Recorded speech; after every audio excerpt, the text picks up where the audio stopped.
ನಮಸ್ಕಾರ ವಿದ್ಯಾರ್ಥಿಗಳೇ, ನಾನು ಚಂದ್ರಶೇಖರ್ ಪವಾರ್, ನಿಮ್ಮ ಗಣಿತ ಶಿಕ್ಷಕ. ಇಂದಿನ ಈ ಮೊದಲ ವಿಡಿಯೋದಲ್ಲಿ ನಾವು ಅಧ್ಯಾಯ 1ರ ಮೊದಲ ಭಾಗವನ್ನು ಅಧ್ಯಯನ ಮಾಡ್ತೀವಿ, ಕಲಿತೀವಿ. ಈ ಭಾಗದಲ್ಲಿ ವರ್ಗ ಸಂಖ್ಯೆ ಎಂದರೇನು, ಪೂರ್ಣ ವರ್ಗವನ್ನು ಯಾವ ಯಾವ ಲಕ್ಷಣಗಳಿಂದ ಗುರುತಿಸ್ತೀವಿ, ವರ್ಗಮೂಲವನ್ನು ಹೇಗೆ ಕಂಡುಹಿಡಿಯಬಹುದು ಮತ್ತು ಅಭ್ಯಾಸ 1.1ರ ಪ್ರಶ್ನೆಗಳನ್ನು ಹೇಗೆ ಬಿಡಿಸಬೇಕು ಎಂಬುದನ್ನು ಹಂತ ಹಂತವಾಗಿ ತಿಳಿಯೋಣ. ಹಾಗಾದರೆ ಮೊದಲು ಒಂದು ಆಸಕ್ತಿದಾಯಕ ಒಗಟಿನಿಂದ ಪಾಠವನ್ನು ಪ್ರಾರಂಭ ಮಾಡೋಣ. ಏನಿದೆ ಇದರಲ್ಲಿ ವಿದ್ಯಾರ್ಥಿಗಳು ಗಮನಿಸಬೇಕು, ಈ ಲಾಕರ ಒಗಟು ನಮಗೆ ವರ್ಗ ಸಂಖ್ಯೆಗಳ ಅಡಗಿನ ಕಲ್ಪನೆಯನ್ನು ಅರ್ಥ ಮಾಡಿಕೊಡುತ್ತೆ. ಒಂದು ಲಾಕರ್ ಯಾವ್ಯಾವ ಸಂಖ್ಯೆಗಳ ಟರ್ನಲ್ಲಿ ತೆಗೆದುಕೊಳ್ಳುತ್ತದೆ ಅಥವಾ ಮುಚ್ಚುತ್ತದೆ, ಆ ಒಂದು ಅರ್ಥವನ್ನು ಈ ಲಾಕರ್ ಸಂಖ್ಯೆಯ ಅಪವರ್ತನಗಳ ಮೇಲೆ ಅವಲಂಬಿತವಾಗಿರುತ್ತೆ. ಉದಾಹರಣೆಗೆ ಇಲ್ಲಿ 12ನೇ ಲಾಕರ್ ಯಾವ್ಯಾವ ಒಂದು ಸುತ್ತಿನಲ್ಲಿ ತಾಗುತ್ತದೆ ಅಂತ ನೋಡ್ತೀವಿ. 12ನೇ ಲಾಕರ್ ಇದು 1ನೇ ಸುತ್ತಿನಲ್ಲಿ, 2ನೇ ಸುತ್ತಿನಲ್ಲಿ, 3, ಆಮೇಲೆ 4, 6 ಮತ್ತು 12ನೇ ಸುತ್ತಿನಲ್ಲಿ ಅದು ಟಾಗಲ್ ಆಗುತ್ತದೆ, ಅದಕ್ಕೆ ತಾಗುತ್ತದೆ. ಇದರ ಬಗ್ಗೆ ನಾನು ಸ್ಪಷ್ಟವಾದಂಥ ಒಂದು ವಿಡಿಯೋವನ್ನು ಮಾಡಿ ಯೂಟ್ಯೂಬ್ಗೆ ಅಪ್ಲೋಡ್ ಮಾಡಿದ್ದೀನಿ. ಇದನ್ನು ನೀವು ಆ ವಿಡಿಯೋನ ಏನಂತಂದ್ರೆ ಸ್ಪಷ್ಟವಾಗಿ ತಿಳ್ಕೊಳ್ಳಿ. ಇಲ್ಲಿ ಈಗ ಹೇಳುವಂಥ ಉದ್ದೇಶ ಏನು ಅಂತಂದ್ರೆ 12ನೇ ಲಾಕರ್ ಯಾವ್ಯಾವ ಸುತ್ತಿನಲ್ಲಿ ತಾಗುತ್ತದೆ ಅನ್ನೋದಕ್ಕೆ ನಮಗೆ ಇದರಲ್ಲಿ ಗೊತ್ತಾಯಿತು. ಇನ್ನು ಅದರ ಅರ್ಥ ಏನು ಅಂತಂದ್ರೆ ಒಂದು ಲಾಕರ್ ಎಷ್ಟು ಬಾರಿ ಟಾಗಲ್ ಆಗುತ್ತದೆ ಎಂಬುದು ಅದರ ಅಪವರ್ತನಗಳ ಸಂಖ್ಯೆಗೆ ಸಮನಾಗಿರುತ್ತಾ ಅಂತ ಹೇಳಿ ನಾವು ಅರ್ಥ ಮಾಡ್ಕೊಂಡಿವಿ. ಯಾಕಂದ್ರೆ ಈ ಪ್ರಶ್ನೆಯಲ್ಲಿ ಏನ್ ಕೊಟ್ಟಿದ್ದಾರೆ, 100 ಲಾಕರ್ಗಳಲ್ಲಿ ಯಾವ ಸಂಖ್ಯೆಯ ಲಾಕರ್ಗಳು ಕೊನೆಯಲ್ಲಿ ತೆರೆದಿರ್ತಾವ, ಲಾಕರ್ ಎಷ್ಟು ಬಾರಿ ಟಾಗಲ್ ಆಗುತ್ತದೆ ಅಂತ ಹೇಳಿ ಅರ್ಥ ಆಗ್ತಾ ಇದೆನಾ? ಈ ಒಂದು ಎಕ್ಸಾಂಪಲ್ ತಗೊಂಡು ನಾನು 12ನೇ ಅನ್ನೋದು ಅದು ಎಷ್ಟು ಬಾರಿ ಟಾಗಲ್ ಆಗುತ್ತೆ ಅಂದ್ರೆ ಇವೆಲ್ಲ ಏನಪ್ಪಾ ಅಂತಂದ್ರೆ 12ರ ಅಪವರ್ತನಗಳು. ಇನ್ನು ಈಗ ಮುಖ್ಯ ವಿಚಾರಕ್ಕೆ ನಾವು ಬರೋಣ. ಇಲ್ಲಿರುವಂತ ಮುಖ್ಯ ವಿಚಾರ ಏನಂದ್ರೆ, ಸಾಮಾನ್ಯವಾಗಿ ಅಪವರ್ತನಗಳು ಜೋಡಿಯಾಗಿ ಬರ್ತಾವ. ಇದೇ ಎಕ್ಸಾಂಪಲ್ ನಾವು ಕಂಟಿನ್ಯೂ ಮಾಡೋಣ. 12ರ ಅಪವರ್ತನಗಳು ತಗೊಂಡಿವಂದ್ರೆ 1 12 12 ಅಂತ ತಗೊಳ್ತೀವಿ. ಆಮೇಲೆ ಇದ್ರ ಅಪವರ್ತನ ಇನ್ನು ನಾವೇನ್ ಮಾಡ್ತೀವಿ, 2 6 12 ಅಂತ ತಗೊಳ್ತೀವಿ. ಇನ್ನೊಂದು 3 4 12 ಅಂತ ತಗೊಳ್ತೀವಿ. ಹೌದಲ್ರಿ? ಇಷ್ಟು ಬರ್ತಾವ. ಇವುಗಳು ಜೋಡಿಯಾಗಿ ಬಂದಾವ ನೋಡ್ರಿ. ಇವು ಜೋಡಿಯಾಗಿ ಬರ್ತಾವ ಅಂತಂದ್ರೆ ನಾವು ಅವು ಸಮವಾಗಿರ್ತಾವ ಅಂದ್ರೆ ಅಪವರ್ತನಗಳ ಒಟ್ಟು ಸಂಖ್ಯೆ ಸಾಮಾನ್ಯವಾಗಿ ಸಮ ಆಗಿರ್ತಾವ. ಅಪವರ್ತನಗಳ ಸಂಖ್ಯೆ ಹೇಳಕತ್ತೀನಿ. ಈಗ ನೋಡಿ, ಇದರ ಅಪವರ್ತನ ಸಂಖ್ಯೆ 1 2 3 4 5 6 ಇದು ಸಮ, ಹೌದಲ್ಲ? ಸಮವಾಗಿರುತ್ತೆ. ಆದ್ರೆ 36 ಅನ್ನೋದು ಒಂದು ಪೂರ್ಣ ವರ್ಗ. ನಾವು ಇಲ್ಲಿ ತನಕ ಕಲ್ತಿದ್ದು, ನಾವು ಮೊದಲನೇ ತರಗತಿಯಲ್ಲಿ ಸಹ ಕಲ್ತಿದ್ದೇನು ಅಂತಂದ್ರೆ 36 ಈ ರೀತಿ ಇರುವಂತ ಪೂರ್ಣ ವರ್ಗಗಳಲ್ಲಿ ಒಂದು ಜೋಡಿ ಬರುತ್ತೆ. ಅಂಕೆಗಳು ಬೇರೆ ಬೇರೆ ಆಗಿರಲ್ಲ, ಅವು ಸೇಮ್ ಇರ್ತಾವ. ಇಲ್ಲಿ 2 ಬೇರೆ ಬೇರೆ ಸಂಖ್ಯೆಗಳ ಬದಲು ಒಂದೇ ಸಂಖ್ಯೆ ಬರುತ್ತೆ. ಯಾವುದೋ 36ರಲ್ಲಿ 36 ಅಂತ ಬರುತ್ತೆ. ಇವು ಬೇರೆ ಬೇರೆ ಬರಲಿಲ್ಲ. ಜೋಡಿ ನಲ್ಲಿ ಅಪವರ್ತನಗಳಲ್ಲಿ ಅಂಕಿಗಳು ಬೇರೆ ಬೇರೆ ಇರಬೇಕು, ಬಟ್ ಇಲ್ಲಿ ಸೇಮ್ ಅದಾವ. ಅಂದ್ರೆ ಅರ್ಥ ಇವುಗಳು ಇಲ್ಲಿ ಏನಂತಂದ್ರ 2 ಬೇರೆ ಸಂಖ್ಯೆಗಳ ಬದಲು ಒಂದೇ ಸಂಖ್ಯೆ ಬರುತ್ತಾ. ಈ ಕಾರಣದಿಂದ ಈ ರೀತಿಯಾದಂಥ ಪೂರ್ಣವರ್ಗ ಸಂಖ್ಯೆಗಳ ಅಪವರ್ತನಗಳ ಸಂಖ್ಯೆ ಏನಾಗಿರುತ್ತೆ, ಬೆಸವಾಗಿರುತ್ತದೆ ಅನ್ನೋದು ಗಮನಿಸಬೇಕು. ಆದ್ದರಿಂದ ಕೊನೆಯಲ್ಲಿ ತೆರೆದಿರುವಂಥ ಲಾಕರ್ಗಳು ಅವುಗಳ ಸಂಖ್ಯೆಯ ಪೂರ್ಣ ವರ್ಗಗಳಾಗಿರ್ತಾವ. ಕೊನೆಯಲ್ಲಿ ತೆರೆದಿರುವಂಥ ಲಾಕರ್ಗಳು ಅವುಗಳ ಸಂಖ್ಯೆಯ ಪೂರ್ಣ ವರ್ಗಗಳಾಗಿರ್ತಾವ. ಈ ನಮಗೆ 100ವರೆಗಿರುವಂಥ ಲಾಕರ್ಗಳದಾವ. ಕೊನೆಯಲ್ಲಿ ಓಪನ್ ಆಗಿರುವಂಥ ತೆರೆದಿರುವಂಥ ಲಾಕರ್ಗಳು ಯಾವುವು? 100ವರೆಗಿರುವಂಥ ಪೂರ್ಣ ವರ್ಗಗಳು. 100ವರೆಗಿರುವಂಥ ಪೂರ್ಣ ವರ್ಗಗಳು ಯಾವುವು? 1, ಆಮೇಲೆ 4, 9, 16, 25, 36, ಆಮೇಲೆ 49, 64, 81, ಆಮೇಲೆ 100. ಈ ಲಾಕರ್ಗಳು ಮಾತ್ರ ಓಪನ್ ಆಗಿರ್ತಾವ. ಹೀಗೆ ಲಾಕರ್ಗಳ ಒಂದು ಒಗಟು ನಮಗೆ ಒಂದು ಮುಖ್ಯ ನಿಯಮವನ್ನು ಹೇಳಿಕೊಡುತ್ತೆ. ಪೂರ್ಣ ವರ್ಗಗಳಿಗೆ ಮಾತ್ರ ಬೆಸ ಸಂಖ್ಯೆಯ ಅಪವರ್ತನಗಳಿರ್ತಾವ. ಪೂರ್ಣ ವರ್ಗಗಳಿಗೆ ಮಾತ್ರ ಬೆಸ ಸಂಖ್ಯೆಗಳ ಅಪವರ್ತನಗಳು ಇರ್ತಾವ ಅನ್ನೋದು ನಮಗೆ ಗೊತ್ತಾಗುತ್ತೆ. ಇದಕ್ಕೆ ನಮ್ಮ ಪಠ್ಯ ಪುಸ್ತಕದಲ್ಲಿ ಕೊಟ್ಟಿರುವಂತ ಒಂದು ಎಕ್ಸಾಂಪಲ್ ಇದೆ, ಒಂದು ವರ್ಕ್ಡ್ ಎಕ್ಸಾಂಪಲ್ ಇದೆ. 36 ಅಪವರ್ತನ ಜೋಡಿಗಳನ್ನು ಬರೆಯಿರಿ. 36 ಏಕೆ ಬೆಸ ಸಂಖ್ಯೆಯ ಅಪವರ್ತನಗಳನ್ನು ಹೊಂದಿದೆ ಅನ್ನೋದು ನಾವು ಹೇಳಬೇಕು. ಮೊದಲು 36 ಅಪವರ್ತನ ಜೋಡಿಗಳನ್ನು ಬರ್ಕೊಳ್ಳೋಣ. 36 ಅಪವರ್ತನಗಳ ಜೋಡಿಗಳು, 36 ಅಪವರ್ತನಗಳ ಜೋಡಿಗಳು ಯಾವ ಆಗ್ತವೆ? ಒಂದು 36 ಇದು ಒಂದು ಜೋಡಿ ಐತೆ, ಆಮೇಲೆ ಒಂದು 36 ಆಯ್ತು, ಇದು ಒಂದು ಜೋಡಿ ಬರ್ದೀವಿ. ಇನ್ನೊಂದು 2 ಇದೆ, 2 18 ಆಗುತ್ತೆ, 2 18 36. ಇನ್ನೊಂದು 12 3 3 12 ಇದು 3, ಇದೊಂದು ಜೋಡಿ ಆಗುತ್ತೆ. ಅದಲ್ರಿ 3 12 ಇದೊಂದು ಜೋಡಿ ಆಯ್ತು. ಇನ್ನೊಂದು 4 9 4ರಿಂದ ಆಗುತ್ತಲ್ಲ, 4 9 36. ಇನ್ನೊಂದು ಬರುತ್ತೆ 6 6 36. ಇಲ್ಲಿ ಮೊದಲ 4 ಜೋಡಿಗಳಲ್ಲಿ 2 ಬೇರೆ ಬೇರೆ ಸಂಖ್ಯೆಗಳಿದೆ. ಆದರೆ ಕೊನೆಯ ಜೋಡಿಯಲ್ಲಿ 6 ಮತ್ತು 6 ಒಂದೇ ಸಂಖ್ಯೆಯ ಏನು ಜೋಡಿ ಇದೆ. 6 ಮತ್ತು 6 ಒಂದೇ ಸಂಖ್ಯೆ ಅದಾವ. ಇದೇ ಅದರ ಒಂದು ವಿಶೇಷ. ಇದ್ರಾಗ ನೋಡಿ, ಇದರಲ್ಲಿ 6 ಮತ್ತು 6. ಹೀಗಾಗಿ ಈಗ ಅಪವರ್ತನಗಳನ್ನು ಬೇರೆ ಬೇರೆ ನಾವು ಬರ್ದೀವಿ ಅಂತಂದ್ರೆ ಯಾವ್ಯಾವ ಇರ್ತಾವೆ ಇದ್ರ ಅಪವರ್ತನ? 36 1 2 3 4 ಮತ್ತೆ ಯಾವುದು 6 9 12 18 ಮತ್ತು 36. ಇಲ್ಲಿ ಅಪವರ್ತನಗಳ ಸಂಖ್ಯೆಗಳು ಎಷ್ಟಾವ? ಇದರಲ್ಲಿ ಅಪವರ್ತನಗಳ ಸಂಖ್ಯೆ 1 2 3 4 5 6 7 8 9 10. 9 ಎಷ್ಟಾಗ್ತಾವ್ರಿ? 1 2 3 4 5 6 7 8 9. 9 ಅನ್ನೋದು ಒಂದು ಬೆಸ ಸಂಖ್ಯೆ. 9 ಅನ್ನೋದೇನು? ಬೆಸ ಸಂಖ್ಯೆ. ಹಾಗಾಗಿ ಅಪವರ್ತನಗಳ ಸಂಖ್ಯೆಯಲ್ಲಿ ಬೆಸವಾಗಿದೆ. ಅಂದ್ರೆ 9 ಅನ್ನೋದು ಒಂದು ಬೆಸ ಇಲ್ಲ. ಪೂರ್ಣ ವರ್ಗಗಳಲ್ಲಿ ಮಾತ್ರ ಈ ರೀತಿ ಮಧ್ಯದಲ್ಲೊಂದು ಪುನರಾವರ್ತಿತ ಗುಣಕ ಬರುತ್ತದೆ ಅನ್ನೋದು ನಾವು ನೋಡ್ತೀವಿ. ಆದ್ದರಿಂದ ಅಪವರ್ತನಗಳ ಸಂಖ್ಯೆಯಲ್ಲಿ ಏನಾಗುತ್ತೆ? ಬೆಸವಾಗುತ್ತದೆ. ಹೀಗಾಗಿ 36 ಅನ್ನೋದು ಒಂದು ಪೂರ್ಣ ವರ್ಗ. 36 ಅನ್ನೋದು ಯಾಕೆ ಪೂರ್ಣ ವರ್ಗ ಅಂತ ಹೇಳಿದೀವಿ? 36 ಅನ್ನೋದು ಯಾಕೆ ಪೂರ್ಣ ವರ್ಗ ಅಂತ ಹೇಳಿತೀವಿ ಅಂತ ಗೊತ್ತಾಯ್ತಿಲ್ಲ? 36 ಅನ್ನೋದು ಪೂರ್ಣ ವರ್ಗ. ಅದನ್ನ ಹೇಗೆ ಬರೀತೀವಿ ನಾವು? 36 ಯಾವುದು ಸೇಮ್ ಬರ್ತಿತ್ತಲ್ಲಪ್ಪ? 6 × 6 ಅಂದ್ರೆ 6 ಸ್ಕ್ವೇರ್ ಅಂತ ಬರಿತೀವಿ. 6ರ ವರ್ಗ ಅಂತ ಬರಿತೀವಿ. ಈ ಉದಾಹರಣೆ ಮೂಲಕ ಪೂರ್ಣ ವರ್ಗಗಳಿಗೆ ಬೆಸ ಸಂಖ್ಯೆಯ ಅಪವರ್ತನಗಳು ಅನ್ನುವಂಥ ನಿಯಮ ಮತ್ತಷ್ಟು ನಮಗೆ ಸ್ಪಷ್ಟ ಆಗುತ್ತೆ. ಏನು? ಪೂರ್ಣ ವರ್ಗಗಳಿಗೆ ಬೆಸ ಸಂಖ್ಯೆಯ ಅಪವರ್ತನಗಳು ಮಾತ್ರ ಇರ್ತಾವ ಅನ್ನೋದನ್ನು ನಾವು ಗಮನಿಸಬೇಕು. ಇನ್ನೊಂದು ಎಕ್ಸಾಂಪಲ್ ಇದರಲ್ಲಿ ನೋಡೋಣ. 49 ಮತ್ತು 50ರ ಅಪವರ್ತನಗಳನ್ನು ಹೋಲಿಸಿ ಯಾವ ಸಂಖ್ಯೆಗೆ ಬೆಸ ಸಂಖ್ಯೆಯ ಅಪವರ್ತನಗಳಿವೆ, ಯಾವ ಸಂಖ್ಯೆಗೆ ಬೆಸ ಸಂಖ್ಯೆಯ ಅಪವರ್ತನಗಳಿವೆ, ಎರಡನ್ನು ಕಂಪೇರ್ ಮಾಡೋಣ. ಇದೀಗ 49 ಮತ್ತು 50 ಹೋಲಿಕೆ ಮಾಡ್ತೀವಿ. ಮೊದಲು 49 ತೆಗೆದುಕೊಳ್ಳೋಣ. 49ರ ಅಪವರ್ತನ ಜೋಡಿಗಳನ್ನು ಬರ್ಕೊಳ್ತೀನಿ. 49ರ ಅಪವರ್ತನಗಳ ಜೋಡಿಗಳು. 49ರ ಅಪವರ್ತನ ನಾವು ಸಾಮಾನ್ಯವಾಗಿ ಹೇಗೆ ಬರಿತೀವಿ? ನಾವು ಜೋಡಿ ಬರಿಬೇಕು ಅಂತಂದ್ರೆ 1 9 49, 1 49 49, 1 49, ಆಮೇಲೆ 7 7 49. ಮತ್ತೆ ಯಾವ ಜೋಡಿ ಬರ್ತದೆ ಚೆಕ್ ಮಾಡ್ರಿ. ಇಲ್ಲಲ್ಲ? ಇದರ ಅಪವರ್ತನಗಳನ್ನು ಬರಿಬೇಕು ಅಂತಂದ್ರೆ 49ರ ಅಪವರ್ತನಗಳನ್ನು ನೋಡ್ರಿ. 1 7 49, 1 7 49. ಹೌದಲ್ರಿ? 1 7 4. ಒಟ್ಟು ಎಷ್ಟು ಅಪವರ್ತನಗಳಿದಾವ? ಎಷ್ಟು ಅಪವರ್ತನ? 3 ಅಪವರ್ತನಗಳಿದಾವ. ಅಂದ್ರೆ 3 ಅನ್ನೋ ಒಂದು ಬೆಸ ಸಂಖ್ಯೆ ಹೌದಲ್ಲ? ಆದ್ದರಿಂದ 49 ಪೂರ್ಣ ವರ್ಗ. ಆದ್ದರಿಂದ 49 ಅನ್ನೋದೇನು? ಪೂರ್ಣ ವರ್ಗ. 49 ಇದನ್ನ ಹೇಗೆ ಬರಿತೀವಿ ನಾವು?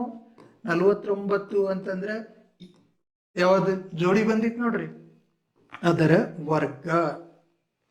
49 ಅನ್ನೋದು ಒಂದು ಪೂರ್ಣ ವರ್ಗ. ಅರ್ಥ ಆಯ್ತಾ? ಯಾವ ಸಂಖ್ಯೆಗೆ ಬೆಸ್ ಸಂಖ್ಯೆ ಅಪವರ್ತನ ಅದಾವ? 49ಕ್ಕೆ 49ಕ್ಕೆ ಬೆಸ ಸಂಖ್ಯೆ ಅಪವರ್ತನ ಇವೆ. ಬೆಸ ಸಂಖ್ಯೆಯ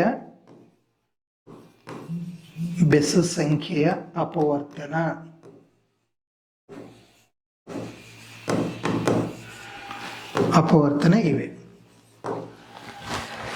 ಆದ್ದರಿಂದ 49 ಅನ್ನೋದು ಒಂದು ಪೂರ್ಣ ವರ್ಗ ಅಂತ ನಾವು ಹೇಳ್ತೇವೆ. ಈಗ 50 ನೋಡೋಣ. ಇದರಲ್ಲಿ ಕೊಟ್ಟಿರುವಂತ 50 ನೋಡಿ. 50 ಮೊದಲು ನಾವು ಅದರ ಅಪವರ್ತನಗಳ ಜೋಡಿಯನ್ನು ಬರ್ಕೊಳ್ಬೇಕು. 50ರ ಅಪವರ್ತನ ಜೋಡಿ ಫಸ್ಟ್ ಬರಿತೀವಿ. 1 50 ಅಂತ ಬರೀತೀವಿ. ಇದು ಒಂದು ಜೋಡಿ ಆಯ್ತು. ಇನ್ನೊಂದು ಜೋಡಿ ಬರೋಣ. ಇನ್ನೊಂದು ಜೋಡಿ ಯಾವ್ದು ಬರೀತೀರಿ ಹೇಳ್ತೀರಿ? ನಾನು 1 50 ಅಂತ ಬರ್ದೆ. ಇನ್ನೊಂದು 2 25 ಆಗುತ್ತಲ್ಲ, 2 25. ಇನ್ನೊಂದು 2 25 ಆಯ್ತು. ಇನ್ನೊಂದು ಯಾವ್ದಾಗತ್ತೆ? 5 10 5 10. ಹೌದಿಲ್ರಿ? ಈಗ ಇದ್ರಾಗ ನೋಡ್ರಿ, ಇವುಗಳ ಅಪವರ್ತನಗಳ ಜೋಡಿಗಳು, ಇದರ ಒಟ್ಟು ಅಪವರ್ತನಗಳನ್ನು ಬರ್ದೀವಂದ್ರೆ 50ರ ಅಪವರ್ತನಗಳು 1 2 5 10 25 ಆಮೇಲೆ 50. ಇಲ್ಲಿ 1 2 5 10 25 50 ಒಟ್ಟು ಎಷ್ಟು ಅಪವರ್ತನಗಳಾದವು?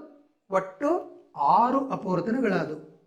1 2 3 4 5 6 ಒಟ್ಟು 6 ಅಪವರ್ತನಗಳಾದವು. 6 ಅನ್ನೋದು ಒಂದು ಸಮ ಸಂಖ್ಯೆ ಹೌದಿಲ್ಲ? ಅಂದ್ರೆ ಇಲ್ಲಿ ಮಧ್ಯದಲ್ಲಿ ಒಂದೇ ಸಂಖ್ಯೆಯ ಜೋಡಿ ಇಲ್ಲ. ಅದರಿಂದ 50 ಅನ್ನೋದು ಪೂರ್ಣ ವರ್ಗ ಅಲ್ಲ. 50 ಪೂರ್ಣ ವರ್ಗ ಅಲ್ಲ. ಪೂರ್ಣ ವರ್ಗ ಅಲ್ಲ. ಗೊತ್ತಾಯ್ತಾ? ಇನ್ನು ಇಲ್ಲಿಂದ ಮತ್ತೆ ಒಂದು ದೃಢವಾದಂಥ ಕಲ್ಪನೆ ನಮಗೆ ಸಿಗುತ್ತೆ. ಏನು? ಬೆಸ ಸಂಖ್ಯೆಯ ಅಪವರ್ತನಗಳಿರುವ ಸಂಖ್ಯೆ ಪೂರ್ಣ ವರ್ಗವಾಗಿರ್ತಾವ. ಸಮ ಸಂಖ್ಯೆಯ ಅಪವರ್ತನಗಳಿರುವಂಥ ಸಂಖ್ಯೆ ಸಾಮಾನ್ಯವಾಗಿ ಪೂರ್ಣ ವರ್ಗ ಆಗಿರುವುದಿಲ್ಲ ಅನ್ನೋದನ್ನು ನಾವು ತಿಳ್ಕೊತೀವಿ. ಓಕೆ, ಈಗ ಪ್ರಮುಖವಾದಂಥ ಅಂಶ ವರ್ಗ ಸಂಖ್ಯೆ ಅಂದರೆ ಏನು? ನಮ್ಮ ಪಠ್ಯ ಪುಸ್ತಕದಲ್ಲಿ ಕೊಟ್ಟಿರುವಂಥ ಒಂದು ಸ್ಕ್ರೀನ್ ಶಾಟ್ ಅನ್ನು ತೆಗೆದುಕೊಂಡಿದ್ದೀನಿ. ಇಲ್ಲಿ ವಿದ್ಯಾರ್ಥಿಗಳೇ ಗಮನಿಸಿ, ಒಂದು ಸಂಖ್ಯೆಯನ್ನು ಅದೇ ಸಂಖ್ಯೆಯಿಂದ ಗುಣಿಸಿದಾಗ ಬರುವಂತ ಸಂಖ್ಯೆಯನ್ನು ವರ್ಗ ಸಂಖ್ಯೆ ಅಂತ ಕರಿತೀವಿ. ಇದನ್ನು ನೀವು ಗಮನಿಸಬೇಕು. ಏನಂದ್ರೆ ಒಂದು ಸಂಖ್ಯೆ ಇರುತ್ತೆ ನೋಡು, ಆ ಒಂದು ಸಂಖ್ಯೆಯನ್ನು ಅದೇ ಸಂಖ್ಯೆಯಿಂದ ಗುಣಿಸೋದು. ಒಂದು ಸಂಖ್ಯೆಯನ್ನು ಅದೇ ಸಂಖ್ಯೆಯಿಂದ ಗುಣಿಸಿದಾಗ ಬರುವಂತ ಸಂಖ್ಯೆ ಏನಿರುತ್ತೆ ನೋಡ್ರಿ, ಅದಕ್ಕೆ ನಾವು ವರ್ಗ ಸಂಖ್ಯೆ ಅಂತ ಅಂತೀವಿ. ಫಾರ್ ಎಕ್ಸಾಂಪಲ್, ಈಗ 3 3ರಿಂದನೇ ಗುಣಿಸ್ತೇನೆ, ಆಗ ಏನಾಗತ್ರಿ? ಇದು 9. 9 ಅಂತ ಅನ್ನೋದು 3ರ ವರ್ಗ. 9 ಅನ್ನೋದೇನು? 3ರ ವರ್ಗ. ಇಲ್ಲಿ ಗಣಿತದಲ್ಲಿ ಇದನ್ನು ನಾವು ಹೇಗೆ ಸೂಚಿಸ್ತೀವಿ? n into n. ಯಾವುದೇ ಸಂಖ್ಯೆ ತಗೊಳ್ರಿ, n into n, n square ಅಂತ ಹೇಳಿ ಸೂಚಿಸ್ತೀವಿ. ಓಕೆನಾ? ಇಲ್ಲಿ n ಅನ್ನೋದೇನು? ಯಾವುದೇ ಸಂಖ್ಯೆ ಆಗಿರಬಹುದು. ಇಲ್ಲಿ ಎಕ್ಸಾಂಪಲ್ ನಲ್ಲಿ ತೆಗೆದುಕೊಂಡಾಗ ಈಗ 1 ಅಂತ ತಗೊಂಡಿವಿ. ಇಲ್ಲಿ n ಅಂತಂದ್ರೆ 1. 1 ಇಂಟು 1 ಅಂದ್ರೆ ಎಷ್ಟಾಯ್ತು? 1. ಈ 1 ಅನ್ನೋದೇನು? ಒಂದರ ವರ್ಗ ಸಂಖ್ಯೆ. ಓಕೆನಾ? ಅದೇ ರೀತಿಯಲ್ಲಿ ಈಗ 2 ಅಂತ ತಗೊಳ್ತೀವಿ. 2 ಇಂಟು 2, ಒಂದು ಸಂಖ್ಯೆಯನ್ನು ಅದೇ ಸಂಖ್ಯೆಯಿಂದ ಗುಣಿಸಿದಾಗ ಬರುವಂತ ಸಂಖ್ಯೆಯನ್ನು ವರ್ಗ ಸಂಖ್ಯೆ, ಆ ಸಂಖ್ಯೆಯ ವರ್ಗ ಅಂತ ಅಂತೀವಿ. ಅರ್ಥ ಆಯ್ತಾ? ಗೊತ್ತಾಯ್ತು? ಹೀಗೆ ವರ್ಗ ಸಂಖ್ಯೆಗಳನ್ನು ಬರೀರಿ ಅಂತಂದ್ರೆ ಇವುಗಳ ವರ್ಗಗಳನ್ನು ನೀವು ಬರೀಬೇಕು. ಇದರಲ್ಲಿ ಕೊಟ್ಟಿರುವಂಥದ್ದು ಎಕ್ಸಾಂಪಲ್ ನಲ್ಲಿ ಕೊಟ್ಟಿರುವಂಥದ್ದು 1ರ ವರ್ಗ ಅಂದ್ರೆ 1ರ ವರ್ಗ 1 ಇಂಟು 1 ಎಷ್ಟಾಯ್ತು? 1. 2 ಸ್ಕ್ವಯರ್ 2ರ ವರ್ಗ 2 ಇಂಟು 2 ಎಷ್ಟು? 4. 3 ಸ್ಕ್ವಯರ್ 3 ಸ್ಕ್ವಯರ್ ಅಂದ್ರೆ 3 ಇಂಟು 3. ಮತ್ತೆ ನೀವು 3 2 ಅಂತ ಬರ್ದಿರಿ, ಈ ಮಿಸ್ಟೇಕ್ ಮಾಡಬಾರ್ದು. ಅರ್ಥ ಆಯ್ತಾ? ಎಷ್ಟಾಯ್ತು? ಇದು 9. ಆಮೇಲೆ 4 ಸ್ಕ್ವೇರ್, 4ರ ವರ್ಗ ಅಂದ್ರೆ 4ಅನ್ನು 4ರಿಂದನೇ ಗುಣಿಸ್ಬೇಕು. ಓಕೆ, 4 4 16. 5ರ ವರ್ಗ 5 ಇಂಟು 5, 5ಅನ್ನು 5ರಿಂದನೇ ಗುಣಿಸೋದು 25. ಇವೆಲ್ಲವೇನು ವರ್ಗ ಸಂಖ್ಯೆಗಳು. ಇವೆಲ್ಲವೇನು ವರ್ಗ ಸಂಖ್ಯೆಗಳು. ಅಂದ್ರೆ ಇಲ್ಲಿ ಏನು ಬರ್ದಿವಲ್ಲ ಇವನು ಯಾವ್ಯಾವು 1 4 9 16 25 ಇವೇನು ಬರ್ದೀನಿ ನೋಡ್ರಿ, ಇವೆಲ್ಲ ಪೂರ್ಣ ವರ್ಗಗಳು ಅಂತ ಹೇಳಿದೀವಲ್ಲ. ಅಂದ್ರೆ ಒಂದು ಸಂಖ್ಯೆ 2 ಬಾರಿ ಸ್ವತಃ ತನ್ನಿಂದಲೇ ಗುಣಿಸಲ್ಪಟ್ಟಾಗ ದೊರಕುವಂತ ಒಂದು ಫಲಿತಾಂಶ. ಅರ್ಥ ಆಯ್ತಾ? ಇಲ್ಲಿ ನೀವು ಗಮನಿಸಬೇಕಾದದ್ದು ಏನು ಅಂತಂದ್ರೆ, ವರ್ಗ ಸಂಖ್ಯೆಗಳು ಕೇವಲ ಲೆಕ್ಕ ಅಲ್ಲ, ಅವು ಚೌಕದ ವಿಸ್ತೀರ್ಣದ ಕಲ್ಪನೆಗೂ ಸಂಪರ್ಕ ಹೊಂದ್ಯಾವ. ಉದಾಹರಣೆಗೆ ನಾವು ನೋಡ್ಬೇಕು ಅಂತಂದ್ರೆ, ಬಾಹು 5 ಇರುವಂತ ಚೌಕದ ವಿಸ್ತೀರ್ಣ, ಬಾಹು 5 ಇರುವಂತ ಚೌಕದ ವಿಸ್ತೀರ್ಣ, ಇದು ಒಂದು ಚೌಕ. ಎಲ್ಲ ಬಾಹು ಏನಂದ್ರೆ ಸಮನಾಗಿವೆ. ಅರ್ಥ ಆಯ್ತಾ? ಅಂದ್ರೆ 5 ಚದರಮಾನದಲ್ಲಿ ಕೊಟ್ಟಿದ್ದಾರೆ. ಅದರ ವಿಸ್ತೀರ್ಣ ಕಂಡುಹಿಡಿಯಿರಿ ಅಂತಂದ್ರೆ ಬಾಹು ಇಂಟು ಬಾಹು 5 ಇಂಟು 5 ಅಂತ ಗುಣಾಕಾರ ಮಾಡ್ತೀವಿ, 25 ಚದರಮಾನಗಳು ಅಂತ ಬರಿತೀವಿ. ಹೀಗಾಗಿ ವರ್ಗ ಸಂಖ್ಯೆಗಳು ಗಣಿತದಲ್ಲಿಯೂ ಇರುತ್ತೆ, ಜಾಮಿತಿಯಲ್ಲಿಯೂ ಉಪಯುಕ್ತವಾಗತ್ತ ಅಂತ ನಾವು ಗಮನಿಸಬೇಕು. ಇನ್ನು ನೆಕ್ಸ್ಟ್ ಈ ವರ್ಗಗಳ ಕೋಷ್ಟಕವನ್ನು ನಾವು ರಚನೆ ಮಾಡ್ಕೊಳ್ಳೋಣ. ಈಗ 1ರಿಂದ 20ರವರೆಗೆ ವರ್ಗಗಳನ್ನು ತುಂಬಿರಿ ಅಂತ ನಮ್ಮ ಪ್ರಶ್ನೆ. ಅಂದ್ರೆ ಇಲ್ಲಿ 1ರಿಂದ 20ರವರೆಗೆ ಸಂಖ್ಯೆಗಳ ವರ್ಗಗಳನ್ನು ನಮಗೆ ನೆನಪು ಮಾಡಿಕೊಡ್ತಾವೆ. ಮಕ್ಕಳು ಮೊದಲು ಸ್ವತಃ ತುಂಬಲು ಪ್ರಯತ್ನಿಸಿ ನೀವೆಲ್ಲ, ನಂತರ ನಾವು ಸರಿಯಾದ ಉತ್ತರವನ್ನು ಪರಿಶೀಲಿಸೋಣ. ಇವೆಲ್ಲ ಬರೀತೀರಿ? ಇಲ್ಲಿ ಈ ಪಟ್ಟಿಯನ್ನು ನೋಡೋಣ. ಇಲ್ಲಿ ತನಕ 20ರವರೆಗೆ ಬರೀಬೇಕು. ನೀವು ಬರೀತೀರಾ? ಈಗ ನಾನು ಬರೀತೇನೆ.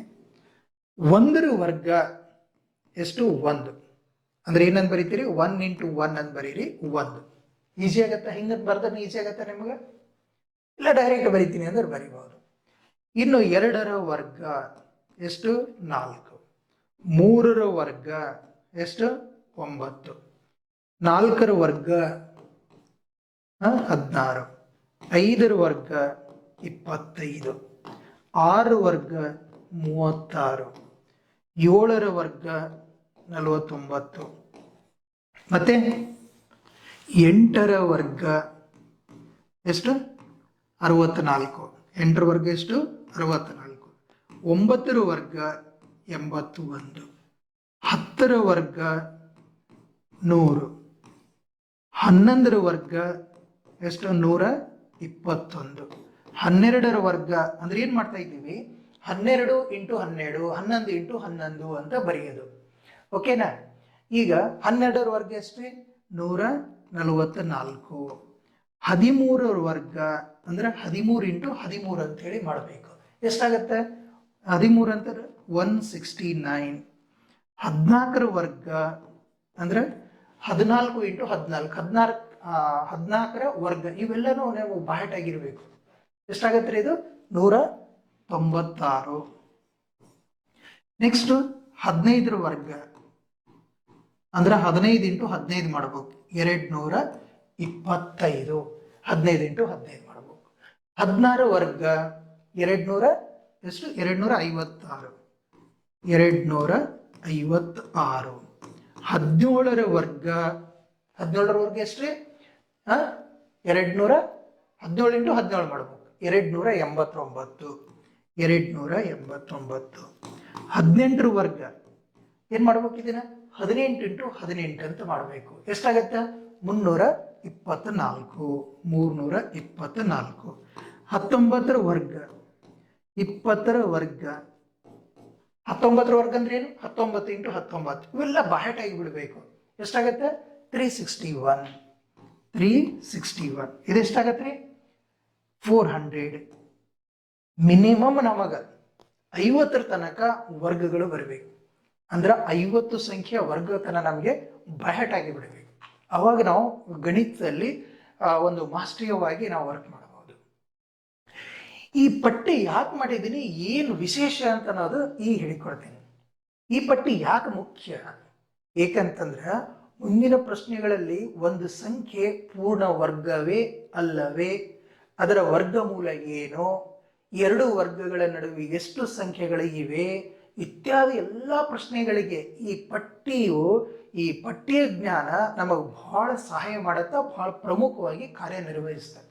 ಹಾಗಾಗಿ ಅಟ್ಲೀಸ್ಟ್ ನಮಗೆ ಏನಂತಂದ್ರೆ ಈಗ ಈ ಅಧ್ಯಾಯ ಮುಗಿಯ ತನಕ ಅಟ್ಲೀಸ್ಟ್ ಅಂತಂದ್ರೆ ನಮ್ಗೆ 20 ತನಕ ವರ್ಗಗಳು ಮಾತ್ರ ಬರಬೇಕು. ಇವುಗಳ ಆಧಾರದ ಮೇಲೆ ನಾವು ಏನು ಹೇಳಿದ್ನಲ್ಲಿ ಇಷ್ಟೆಲ್ಲ ಪರಿಕಲ್ಪನೆಗಳು ಏನೇನು, ಅದು ಪೂರ್ಣ ವರ್ಗ ಹೌದಾ ಅಲ್ಲ ಅಂತ ಹೇಳೋದು, ಅದರ ವರ್ಗಮೂಲ ಏನಂತ ಹೇಳೋದು, ಎರಡು ವರ್ಗಗಳ ನಡುವೆ ಎಷ್ಟು ಸಂಖ್ಯೆಗಳದಾವ ಅಂತ ನಾವು ಅರ್ಥ ಮಾಡ್ಕೊಳ್ಳೋದು, ಇವೆಲ್ಲನೂ ತಿಳ್ಕೊಳ್ಳಿಕ್ಕೆ ಈ ಒಂದು ಪಟ್ಟಿ ಬಹಳ ಪ್ರಮುಖವಾದಂಥ ಕೆಲಸ ಮಾಡುತ್ತೆ. ಹೀಗಾಗಿ ವಿದ್ಯಾರ್ಥಿಗಳ ಇಲ್ಲಿ ಗಮನಿಸಿ, ಈ ವರ್ಗಗಳ ಕೋಷ್ಟಕವನ್ನು ಕೇವಲ ಓದಿ ಬಿಡಬೇಡ್ರಿ. ಏನ್ ಮಾಡ್ಬೇಕು, ಅದನ್ನ ರಿಪೀಟ್ ಬರಿಬೇಕು, ಅದನ್ನ ಬಹೆಟ್ ಮಾಡ್ಕೊಂಡು ಬಿಡಬೇಕು, ಮತ್ತು ಅದರಲ್ಲಿರುವಂಥ ವಿನ್ಯಾಸವನ್ನು ಗಮನಿಸಿ ನೀವು ಅದನ್ನ ಏನಂತಂದ್ರೆ ಪರ್ಫೆಕ್ಟ್ ಅದಕ್ಕೆ ನೀವು ನೆನ್ಪಿಟ್ಕೊಳ್ಬೇಕು. ಈಗ ನೆಕ್ಸ್ಟ್ ಒಂದು ನೋಡೋಣ, ಇದರಲ್ಲಿ ಬಿಡಿ ಸ್ಥಾನದ ಅಂಕಿ ನೋಡಿ ಹೇಳೋದು.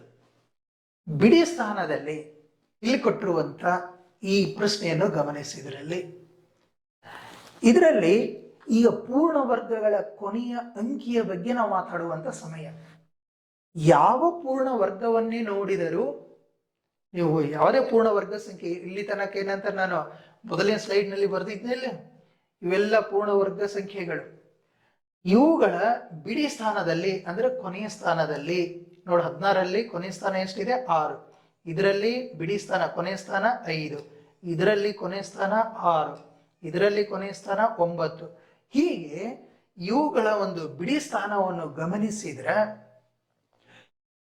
ಅವುಗಳ ಪೂರ್ಣ ವರ್ಗವನ್ನೇ ನಾವು ಯಾವುದೇ ಪೂರ್ಣ ವರ್ಗವನ್ನು ನೋಡಿದ್ರೆ ಅದು ಯಾವುದರಿಂದ ಯಾವ ಸಂಖ್ಯೆಗಳಿಂದ ಕೊನೆಗೊಂಡಿರುತ್ತ, ಅದು ಕೊನೆಗೊಂಡಿರುವಂತ ಅಂಕಿ ಯಾವ ಅಂಕಿಯಿಂದ ಕೊನೆಗೊಂಡಿರುತ್ತ ಅಂತ ನಾವು ಹೇಳಬೇಕು ಅಂತಂದ್ರೆ ಅಲ್ಲಿ 0, 1, 4, 5, 6 ಅಥವಾ 9 ಈ ಅಂಕಿಗಳಲ್ಲಿ ಯಾವುದಾದರೂ ಒಂದರಿಂದ ಮಾತ್ರ ಕೊನೆಗೊಳ್ಳುತ್ತೆ. ಅರ್ಥ ಆಗತ್ತಾ? ಯಾವುದೇ ಪೂರ್ಣ ವರ್ಗ ಸಂಖ್ಯೆ ಕೊನೆಗೊಳ್ಳುವಂತ ಅಂಕಿಗಳು ಯಾವುವು ಅಂತಂದ್ರೆ 0, ನೆನ್ಪಿಟ್ಕೊಳ್ರಿ ಇದನ್ನ, 0, 1 0 ಇಂದ ಕೊನೆಗೊಳ್ಳುತ್ತೆ, 1ರಿಂದ ಕೊನೆಗೊಳ್ಳುತ್ತೆ, 4, 5, 6ರಿಂದ ಕೊನೆಗೊಳ್ಳುತ್ತೆ, ಅಥವಾ 9ರಿಂದ ಕೊನೆಗೊಳ್ಳುತ್ತೆ. ಇವುಗಳನ್ನು ಹೊರತುಪಡಿಸಿ ಬೇರೆ ಇದ್ದು ಅಂತಂದ್ರೆ 2, 3, 7, 8ರಿಂದ ಕೊನೆಗೊಂಡ್ರೆ ಅವು ಪೂರ್ಣ ವರ್ಗ ಅಲ್ಲ ಅಂತ ಹೇಳ್ಬೋದು. ಅಂದ್ರೆ ಖಂಡಿತವಾಗಿ ಹೇಳ್ತೀವಿ. ಇಲ್ಲಿ ಒಂದು ಎಕ್ಸಾಂಪಲ್ ನೋಡಿ, ಈಗ 4 ಅನ್ನೋದು ಒಂದು ಪೂರ್ಣ ವರ್ಗ ಅಲ್ಲ, 4 ಅನ್ನೋದು ಒಂದು ಪೂರ್ಣ ವರ್ಗ. ಇದು 4 ಬಿಡಿ ಸ್ಥಾನದಲ್ಲಿದೆ. 9 ಒಂದು ಪೂರ್ಣ ವರ್ಗ ನೋಡಿ, ಬಿಡಿ ಸ್ಥಾನದಲ್ಲಿ 9 ಇದೆ. ಆಮೇಲೆ 25 ಬಿಡಿ ಸ್ಥಾನದಲ್ಲಿ 5 ಇದೆ. ಆಮೇಲೆ 36 ಬಿಡಿ ಸ್ಥಾನ, 36 ವರ್ಗ ಸಂಖ್ಯೆ ಯಾವುದಿಲ್ರಿ, 36 ಬಿಡಿ ಸ್ಥಾನದಲ್ಲಿ ಏನಂತಂದ್ರೆ 6 ಇದೆ. 49 ಬಿಡಿ ಸ್ಥಾನದಲ್ಲಿ 9 ಇದೆ. ಆಮೇಲೆ 64 ಬಿಡಿ ಸ್ಥಾನದಲ್ಲಿ 4 ಇದೆ. ಮತ್ತೆ 81 ಬಿಡಿ ಸ್ಥಾನದಲ್ಲಿ 1 ಇದೆ. 100 ಬಿಡಿ ಸ್ಥಾನದಲ್ಲಿ 0 ಇದೆ. ಇವೆಲ್ಲ ನೋಡಿದ್ರೆ ಈ ನಿಯಮ ಸತ್ಯ ಇದೆ ಅಂತ ಹೇಳಿ ನಮಗೆ ಅರ್ಥ ಆಗುತ್ತೆ. ಆದ್ದರಿಂದ ಯಾವುದಾದ್ರೂ ಸಂಖ್ಯೆ 2, 3, 7 ಅಥವಾ 8ರಿಂದ ಕೊನೆಗೊಂಡ್ರೆ, ವಿದ್ಯಾರ್ಥಿಗಳ ಗಮನಿಸಿ, ಯಾವುದಾದ್ರೂ ಸಂಖ್ಯೆ 2, 3, 7, 8ರಿಂದ ಕೊನೆಗೊಂಡಿದ್ರೆ ಅದು ಖಂಡಿತವಾಗಿಯೂ ಪೂರ್ಣ ವರ್ಗ ಅಲ್ಲ ಅಂತ ಹೇಳಿ ನಾವು ಕೂಡಲೇ ಹೇಳಬಹುದು. ಇದು ಒಂದು ವೇಗವಾದಂಥ ಒಂದು ಪರೀಕ್ಷಾ ವಿಧಾನ. ಆದರೆ ಇನ್ನೊಂದು ಸೂಕ್ಷ್ಮ ವಿಚಾರವನ್ನು ನೆನಪಿಟ್ಕೊಂಡ್ರೆ, ಒಂದು ಸಂಖ್ಯೆ 0, 1, 4, 5, 6 ಅಥವಾ 9ರಿಂದ ಕೊನೆಗೊಂಡ್ರೆ ಮಾತ್ರ ಅದು ಖಂಡಿತ ಪೂರ್ಣ ವರ್ಗ ಅಂತ ಹೇಳಲು ಆಗುವುದಿಲ್ಲ. ಯಾಕಂತಂದ್ರೆ ಉದಾಹರಣೆಗೆ ಇಲ್ಲಿ 15 ಅಂತದರೆ, ಇಲ್ಲಿ 5ರಿಂದ ಕೊನೆಗೊಂಡದಂತಂದ್ರಿ 15 ಪೂರ್ಣ ವರ್ಗ ಏನ್ರಿ? ಅಲ್ಲಲ್ಲ. ಹಾಗಾಗಿ ಅದು ಪೂರ್ಣ ವರ್ಗ ಅಲ್ಲ. ಹೀಗಾಗಿ ಈ ನಿಯಮ ಪೂರ್ಣ ವರ್ಗ ಅಲ್ಲ ಎಂದು ತಕ್ಷಣ ಹೇಳಲು ತುಂಬಾ ಉಪಯುಕ್ತ. ಅರ್ಥ ಆಗತ್ತಾ? ಪೂರ್ಣ ವರ್ಗ ಅಲ್ಲ ಅಂತ ಹೇಳಲಿಕ್ಕೆ ಹೇಳಬಹುದು. ಆದ್ರೆ ಇದು ಖಂಡಿತವಾಗಿ ಪೂರ್ಣ ವರ್ಗ ಅಂತ ಹೇಳಲಿಕ್ಕೆ ಆಗಲ್ಲ, ಆಗಿರಬಹುದು ಅಂತ ನಾವು ಹೇಳಬಹುದು. ಇನ್ನು ಒಂದು ವಿಶೇಷ, ಇಲ್ಲಿ ಕೊಟ್ಟಿರುವಂತಹ ಅಂಶಗಳನ್ನು ಗಮನಿಸಿ. ಇಲ್ಲಿ ಈಗ ಕೊನೆಯ ಅಂಕಿ ನಿಯಮವನ್ನು ಬಳಸೋಣ. ಈ ಕೊನೆಯ ಅಂಕಿ ನಿಯಮವನ್ನು ಬಳಸಿ ಹೇಳಬೇಕು. ಕೆಳಗಿನವುಗಳಲ್ಲಿ ಕೊನೆಯ ಅಂಕಿಯಿಂದಲೇ ಪೂರ್ಣ ವರ್ಗ ಅಲ್ಲ ಅಂತ ಹೇಳಬಹುದಾದಂತ ಸಂಖ್ಯೆಗಳು ಯಾವುವು? ಪೂರ್ಣ ವರ್ಗ ಅಲ್ಲ ಅಂತ ನಾವು ಹೇಳಬೇಕು ಅಂತಂದ್ರೆ ಯಾವ್ಯಾವ ಸಂಖ್ಯೆಗಳು ಇರ್ಬೇಕಂತ ಹೇಳಿದೆ ನಾನು? 2, 3, 7, 8ರಿಂದ ಕೊನೆಗೊಂಡಿದ್ದು ಅಂದ್ರೆ ಯಾವ್ಯಾವ್ರಿ?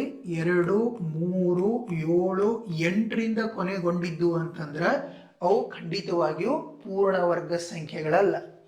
ಹಾಗಾಗಿ ಇಲ್ಲಿ ಯಾವ ನಿಯಮ ಯೂಸ್ ಮಾಡಕತ್ತೀವಿ? ಕೊನೆಯ ಅಂಕಿ ನಿಯಮ, ಬಿಡಿ ಸ್ಥಾನದಲ್ಲಿರುವಂತ ಅಂಕಿ ನಿಯಮ. ಮೊದಲ ಸಂಖ್ಯೆ 732 ಗಮನಿಸಿ. 732. ಈ 732 ಈ ಸಂಖ್ಯೆನೂ ನಾವು ನೋಡಿದೀವಿ ಅಂತಂದ್ರೆ ಇದು 2ರಿಂದ ಕೊನೆಗೊಳ್ಳುತ್ತಿದೆ. ಇದು 2ರಿಂದ ಕೊನೆಗೊಳ್ಳುತ್ತಿದೆ. ಇದು 2ರಿಂದ ಕೊನೆಗೊಳ್ಳುತ್ತಿದೆ. 2ರಿಂದ ಕೊನೆಗೊಳ್ಳುತ್ತಿದೆ, ಹೌದಲ್ರಿ? ಇದು 2ರಿಂದ ಕೊನೆಗೊಳ್ಳುತ್ತೆ ಅಂತಂದ್ರ ನಾವೇನ್ ಹೇಳಿದೀವಿ? 2ರಿಂದ ಕೊನೆಗೊಂಡು ಪೂರ್ಣ ವರ್ಗ ಅಲ್ಲ ಅಂತ ಹೇಳಿದೀವಿ. ಇಲ್ಲ, 2ರಿಂದ ಕೊನೆಗೊಳ್ಳುವ ಯಾವುದೇ ಸಂಖ್ಯೆ ಪೂರ್ಣ ವರ್ಗವಾಗುವುದಿಲ್ಲ. 2ರಿಂದ ಕೊನೆಗೊಳ್ಳುವ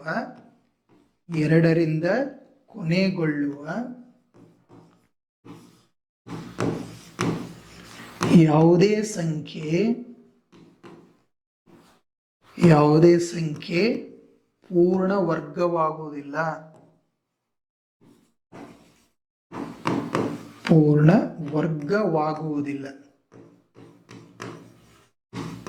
ಓಕೆ, 2ರಿಂದ ಕೊನೆಗೊಳ್ಳುವಂತ ಸಂಖ್ಯೆ ಪೂರ್ಣ ವರ್ಗವಾಗುವುದಿಲ್ಲ. ಆದ್ದರಿಂದ ಇಲ್ಲಿ 732 ಅನ್ನೋದು ಪೂರ್ಣ ವರ್ಗ ಅಲ್ಲ. ಇದು ಪೂರ್ಣ ವರ್ಗ ಅಲ್ಲ. ಆದ್ದರಿಂದ 732 ಒಂದು ಪೂರ್ಣ ವರ್ಗ ಅಲ್ಲ.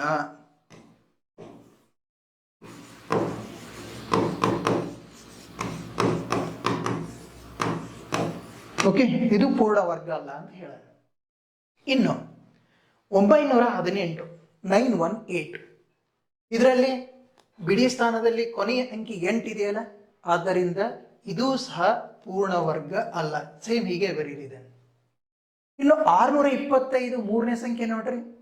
625 ಈ ಬಿಡಿ ಸ್ಥಾನದಲ್ಲಿ ಅಂದ್ರೆ 5ರಿಂದ ಕೊನೆಗೊಂಡಿದೆ. 5ರಿಂದ ಕೊನೆಗೊಂಡಿದೆಯಾ ಅಂತಂದ್ರೆ ಕೊನೆಗೊಳ್ಳುವಂತ ಸಂಖ್ಯೆ, 5ರಿಂದ ಕೊನೆಗೊಳ್ಳುವಂತ ಸಂಖ್ಯೆ ಪೂರ್ಣ ವರ್ಗ ಆಗಿರಬಹುದು ಅಂತ ಹೇಳ್ಬೋದು. ಆದ್ರೆ ಖಚಿತವಾಗಿ ಹೇಳಲು ಇನ್ನಷ್ಟು ಪರಿಶೀಲನೆ ನಾವು ಮಾಡಬೇಕಾಗತ್ತೆ. ಅದಕ್ಕಾಗಿ ಇದು ಖಚಿತವಾಗಿ 625 ಅನ್ನೋದು ಪೂರ್ಣ ವರ್ಗ ಅಂತ ಹೇಳಲಿಕ್ಕೆ ಬರೀ ಬಿಡಿ ಸ್ಥಾನ ನೋಡಿ ಹೇಳಲಿಕ್ಕೆ ಆಗಲ್ಲ. ಅದನ್ನು ಮತ್ತಿಷ್ಟು ಪರಿಶೀಲಿಸಬೇಕು. ಇನ್ನು 4ನೇ ಸಂಖ್ಯೆ 1077 ನೋಡಿ. ಇಲ್ಲಿ 7 ಬಿಡಿ ಸ್ಥಾನದಲ್ಲಿ 7 ಇತ್ತಂತಂದ್ರೆ 7ರಿಂದ ಕೊನೆಗೊಂಡಿತ್ತಂತಂದ್ರೆ ಅದು ಪೂರ್ಣ ವರ್ಗ ಅಲ್ಲ. ಇನ್ನು 5ನೇ ಸಂಖ್ಯೆ 1444 ಬಿಡಿ ಸ್ಥಾನ ಕೊನೆಗೊಳ್ಳುವಂತ ಸಂಖ್ಯೆ 4ರಿಂದ ಕೊನೆಗೊಳ್ತಾ ಇದೆ. ಇದು ಪೂರ್ಣ ವರ್ಗ ಆಗಿರಬಹುದು. ಆದ್ರೆ ಅಂತಿಮ ನಿರ್ಧಾರಕ್ಕೆ ಇನ್ನೊಂದು ಪರೀಕ್ಷೆ ನಾವು ಮಾಡಬೇಕಾಗತ್ತೆ. ಹೀಗಾಗಿ ಕೇವಲ ಕೊನೆಯ ಅಂಕಿಯಿಂದಲೇ ನಾವು ಪೂರ್ಣ ವರ್ಗ ಅಲ್ಲ ಅಂತ ನಾವು ಹೇಳಬಹುದಾದಂತ ಸಂಖ್ಯೆಗಳು, ಕೊನೆಯ ಅಂಕಿಯಿಂದಲೇ ಪೂರ್ಣ ವರ್ಗ ಅಲ್ಲ ಅಂತ ನಾವು ಖಚಿತವಾಗಿ ಹೇಳಬಹುದಾದಂತ ಸಂಖ್ಯೆಗಳು ಇದರಲ್ಲಿ 732, 918, ಆಮೇಲೆ ಯಾವುದು 1077, ಇವು 3 ಸಂಖ್ಯೆಗಳು ಏನಂತರ ಪೂರ್ಣ ವರ್ಗ ಅಲ್ಲ ಅಂತ ನಾವು ಹೇಳ್ಬೋದು. ಓಕೆ, ಇನ್ನು ಸೊನ್ನೆಗಳ ಒಂದು ವಿನ್ಯಾಸವನ್ನು ನಾವು ನೋಡಬೇಕಾಗಿದೆ. ಸೊನ್ನೆಗಳ ವಿನ್ಯಾಸ 10 ಸ್ಕ್ವೇರ್, 20 ಸ್ಕ್ವೇರ್, 100 ಸ್ಕ್ವೇರ್, 300 ಸ್ಕ್ವೇರ್ ಇವುಗಳನ್ನು ಬರೆಯಿರಿ ಅಂತ ಹೇಳ್ತಾರೆ. ಸಂಖ್ಯೆಯ ಕೊನೆಯಲ್ಲಿ 3 ಸೊನ್ನೆಗಳಿದ್ದರೆ ವರ್ಗದ ಕೊನೆಯಲ್ಲಿ ಎಷ್ಟು ಸೊನ್ನೆಗಳಿರ್ತಾವ ಅನ್ನೋದು ನಮ್ಮ ಪ್ರಶ್ನೆ. ಈಗ ಸೊನ್ನೆಗಳ ವಿನ್ಯಾಸವು ಪೂರ್ಣ ವರ್ಗಗಳಲ್ಲಿ ಬಹಳ ಮುಖ್ಯ. ಈಗ 10 ಸ್ಕ್ವಯರ್ ಇದರಲ್ಲಿ ಕೊಟ್ಟಿರೋದು 10 ಸ್ಕ್ವಯರ್ ಅಂದ್ರೆ ಇದು 10 ಇಂಟು 10 ಎಷ್ಟಾಯ್ತು ಇದು 10 ಹತ್ತಲೆ 100 ಅಂತ ಆಯ್ತು. ಇನ್ನು 20 ಸ್ಕ್ವಯರ್ ಕೊಟ್ಟಿರುವಂತ 20 ಸ್ಕ್ವಯರ್ನಲ್ಲಿ ನೋಡ್ರಿ ಎಷ್ಟಾಗತ್ತೆ ಇದು 400. 1000 ಎಷ್ಟು 100 ಸ್ಕ್ವಯರ್ ಎಷ್ಟಾಗತ್ತೆ ಇದು 40000. 300 ಸ್ಕ್ವಯರ್ ಎಷ್ಟು 0000. ಓಕೆ, ಸಂಖ್ಯೆಯ ಕೊನೆಯಲ್ಲಿ 3 ಸೊನ್ನೆಗಳಿದ್ದರೆ ವರ್ಗದ ಕೊನೆಯಲ್ಲಿ ಎಷ್ಟು ಸೊನ್ನೆಗಳವ ಅಂತಲೂ ನಾವು ಹೇಳಬೇಕು. ಇಲ್ಲಿ ಗಮನಿಸಿ, ಇಲ್ಲಿ ಈ ಒಂದು ಉದಾಹರಣೆ ನಾವು ನೋಡಿದೀವಿ ಅಂತಂದ್ರೆ ಇದರಲ್ಲಿ ಒಂದು ಸುಂದರವಾದಂಥ ಒಂದು ನಿಯಮವನ್ನು ನಾವು ಕಾಣ್ತೀವಿ. ಒಂದು ಸಂಖ್ಯೆಯ ಕೊನೆಯಲ್ಲಿ, ಫಾರ್ ಎಕ್ಸಾಂಪಲ್ ಒಂದು ಸಂಖ್ಯೆಯ ಕೊನೆಯಲ್ಲಿ ಕೆ ಸೊನ್ನೆಗಳಿದ್ದರೆ ಆ ಸಂಖ್ಯೆಯ ವರ್ಗದ ಕೊನೆಯಲ್ಲಿ 2k ಅಂದ್ರೆ ಅದನ್ನ ಮಲ್ಟಿಪ್ಲೈ ಬೈ 2 ಸೊನ್ನೆಗಳು ಬರ್ತಾವೆ.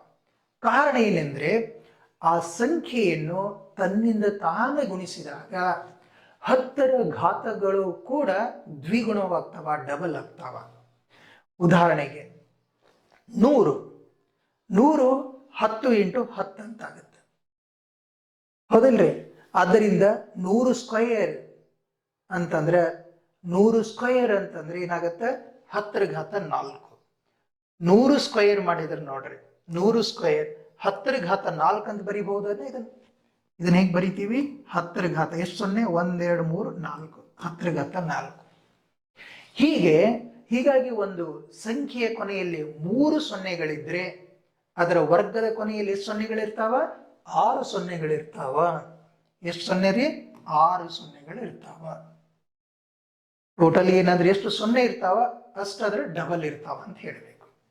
ಓಕೆ, ಇದೇ ಕಾರಣದಿಂದ ಪೂರ್ಣ ವರ್ಗದ ಕೊನೆಯಲ್ಲಿ ಸೊನ್ನೆಗಳ ಸಂಖ್ಯೆ ಯಾವಾಗಲೂ ಸಮವಾಗಿರ್ತಾವ, ಸೊನ್ನೆಗಳ ಸಂಖ್ಯೆ ಯಾವಾಗಲೂ ಸಮ ಆಗಿರ್ತಾವ ಅನ್ನೋದನ್ನು ನಾವು ಗಮನಿಸಬೇಕು. ಅರ್ಥ ಆಯ್ತಾ?